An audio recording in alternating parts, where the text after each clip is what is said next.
안녕하십니까. 송이송이 라디오의 김송이입니다. 폭우주의보 경계령까지 내렸는데 다행히도 오늘 날씨는 잠시나마 화창합니다. 갑작스런 비 피해로 어려움을 겪는 분들 많으시죠? 빨리 이 어려움이 극복되길 바라면서 오늘 방송 진행하겠습니다. 오늘은 8월 4일 화요일 사랑과 죽음을 테마로 하는 7째 방송인데요. 3일간의 사랑 왕소군은 떠나가고 란 제목으로 여러분을 만나겠습니다. 왕소군, 날아가는 기러기도 그녀의 미모에 넋을 놓아 떨어질 만큼 아름답다는 왕소군. 그녀는 중국의 4대 미인 중 하나로 손꼽히죠. 많은 사람들이 그녀의 아름다운 외모를 칭송하는데 저는 오늘 유능한 인재를 불러 모으는데 조직의 리더만큼이나 중요한 것이 그 수하에 있는 참모진이라는 것을 얘기하고 싶습니다. 중국 한나라 황제였던 원제는 후궁을 모집하기 위해 전국에 벽보를 붙이게 했습니다.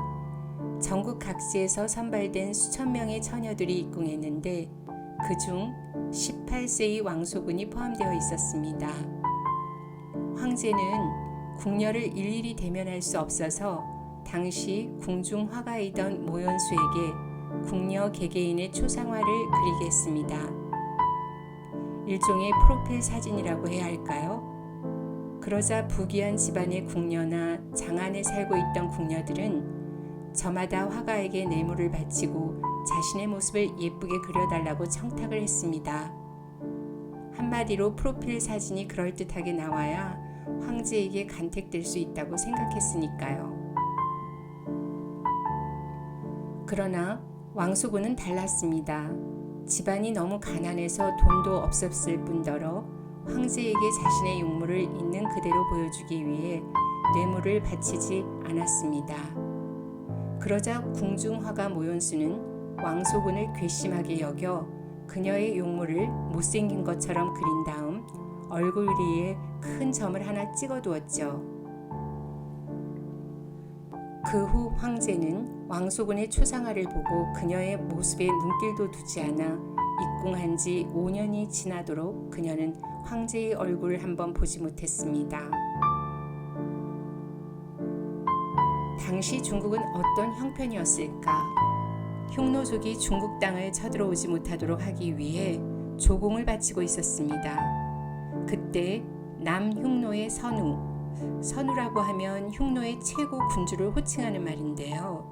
선우 호하냐가 화친을 빙자하여 황제를 만나러 찾아왔습니다.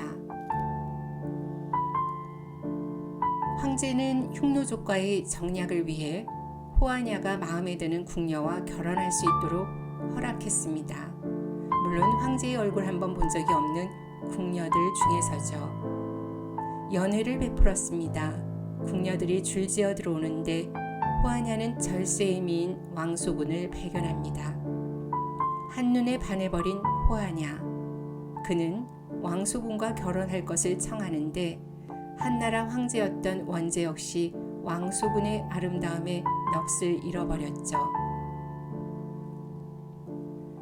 중국말에 일견종정, 이젠 쫑칭이라는 말이 이런 의미일 것 같습니다. 황제는 그렇게 아름다운 여인을 궁중에서 단 한 번도 보지 못했다는 것이 이상스러웠죠. 그래서 왕소군의 초상화를 찾아 다시 대조해 보았습니다. 왕소군의 초상화는 어떻게 되어 있었을까?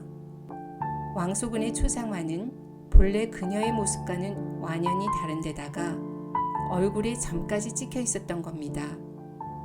황제는 노발대발 궁중화가인 모연수에 대해 철저히 조사시켰습니다. 진상이 밝혀지자 모연수는 황제를 기만한 죄로 찬수되었죠. 개인적인 탐욕이 불러일으킨 비극이었으며 화가 그 본연의 역할과 황제를 서포트해야 할 참모로서의 본분을 망각한 데서 온 결말이었습니다. 온전히 자신을 사로잡은 여인, 그녀를 그대로 흉노족에게 보낼 수만은 없었던 황제. 황제는 3일간 그녀와의 사랑을 나눕니다. 안타깝고 애틋한 심경, 그리고 흉노 선우의 손에 맡겨 떠나보냅니다. 황제는 호아냐와의 약속을 반복할 수 없었던 것이죠. 그는 한나라 황실과 황제를 빛내어라 라는 의미로 소군이란 칭호를 내렸습니다. 한눈에 매혹시킨 여인을 떠나보내는 안타까움과 함께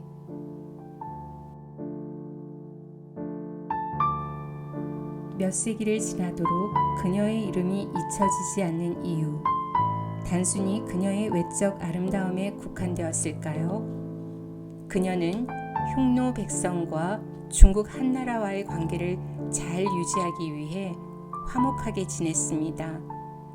그곳 여인들에게 천을 짜는 기술이나 농업 기술 등을 가르치면서 백성들로부터 큰 사랑을 받았던 것이죠. 왕소군이 이국 만리에서 모국을 그리워하는 마음은 후대의 시인들에 의해 종종 발견됩니다. 호지무아초 출래불사군. 오랑캐의 땅에는 꽃과 풀이 없이 황망하니 봄이 와도 그때의 봄 같지가 않구나. 당나라 시인 동방귀의 시 소근원의 내용입니다. 왕소군이 외롭고 쓸쓸했을 심경을 토로하기도 했던 것이죠. 서두에 말씀드린 것처럼 예나 지금이나 조직의 리더만큼 중요한 역할을 해야 할 사람, 참모진에 대해서 살펴보겠습니다. 인재를 그토록 아끼고 찾는데 인재가 선뜻 찾아오지 않는 경우 참 많습니다. 왜일까? 한비자는 그 이유를 다음과 같은 이야기를 들어 설명하고 있습니다. 중국 춘추 전국시대 송나라 사람들 중에 술을 만들어 파는 사람이 있었습니다. 주인이 늘 정중하고 술도 넉넉하게 담아주는 인심을 보였고 술맛도 아주 좋았던 술집. 그런데 너무나 이상스럽게도 언젠가부터 집에 술이 잘 팔리지 않는 것입니다. 손님의 발길이 자주 끊겨 급기야 문을 닫게 된 주인. 그 까닭을 도대체 모르겠기에 그 마을의 장로에게 묻습니다.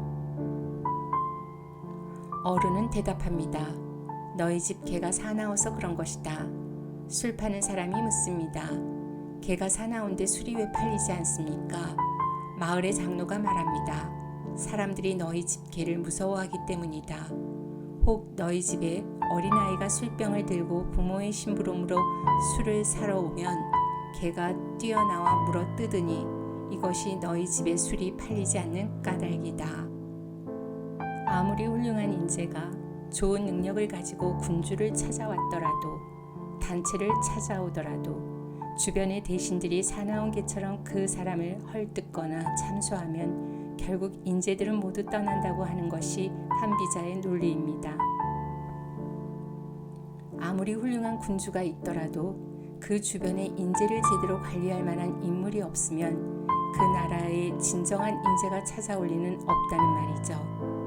주변에서 귀에 유독 달콤한 말만 한다면, 늘상 모이는 사람만 다가오고 새로운 인재 등용이 없다면, 세상이 잘 돌아가고만 있는 것처럼 말한다면 내게 보여주는 참모의 낯빛이 다른 고객에게도 똑같은지 리더란 더 많은 사람과 소통해야 할 이유가 여기에 있을 겁니다.